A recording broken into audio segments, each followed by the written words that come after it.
अजित पवारांनी शिरूरचे खासदार अमोल कोल्हे यांना आगामी निवडणुकीमध्ये पराभूत करण्याचा चंगच बांधलाय। तसंच कोल्हे खासदारकीचा राजीनामा देणार होते असा दावा सुद्धा अजित पवारांनी केलेला होता आणि त्यावर कोल्हेंनी आता अजित पवारांना एक सूचक असा इशारा दिलेला आहे।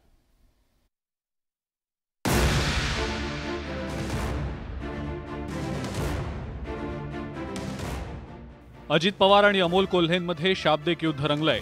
आगामी लोकसभा निवडणुकीमध्ये शिरूर लोकसभा मतदारसंघात अमोल कोल्हेंचा पराभव करण्याचा अजित पवारांनी निर्धार केलाय आणि त्यावरून या दोन्ही नेत्यांमध्ये वाकयुद्ध रंगलंय। दोन्ही नेत्यांकडून एकमेकांना आव्हान आणि प्रतिआव्हान दिलं जात आहे। अजित पवारांनी कोल्हेंना राजीनाम्यावरून टोलाही लगावला होता। निवडून आल्यानंतर काही दिवसांनी त्यांच्या काय बनात आलं आणि मला राजीनामा द्यायचा त्यांना विचारा की अजित पवार आणि इतरांना देखील तुम्ही राजीनामा द्यायचा म्हणून सातत्याने सांगत होता की नव्हता? कुणी तुम्हाला राजीनामा देण्यापासून थांबवलं? 1.5 वर्षांपूर्वी अजित पवार आणि अमोल कोल्हेंमध्ये खासगी चर्चा झाली होती आणि तोच संदर्भ देत अजित पवारांनी कोल्हेंना टार्गेट केलंय। त्यावर आता कोल्हेंनी हे सूचक वक्तव्य केलंय।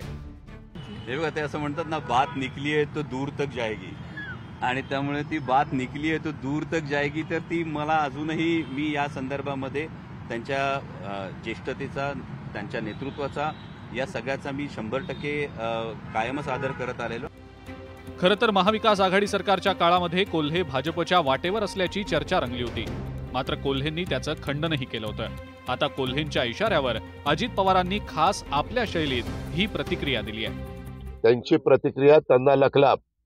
मी काल सांगितलेलं ते माझं फायनल संपलं। लोकसभा निवडणुकीबाबत अद्याप घोषणा जरी झालेली नसली तरी अजित पवारांनी शिरूर लोकसभा निवडणूक निकालाचं भाकीत केलंय। मी काल सांगितलेलं ते माझं फायनल। कोल्हेंना पराभूत करण्याचा चंग बांधल्यानंतर दुसऱ्याच दिवशी अजित पवारांनी शिरूर लोकसभा मतदारसंघाचा दौरा देखील केला। यावेळेला विविध कामांची अजित पवारांनी पाहणी केली आहे। त्यामुळे आतापासूनच अजित पवारांनी शिरूर लोकसभेसाठी मोर्चे बांधणी तर सुरू केली नाही ना, अशी चर्चा सुरू झाली आहे। मात्र हा दौरा पूर्वनियोजित असल्याचा खुलासा खुद्द अजित पवारांनी केलाय।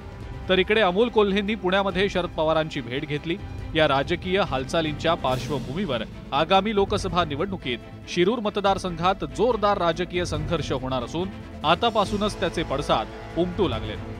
Bureau report, news 18 Lokmat.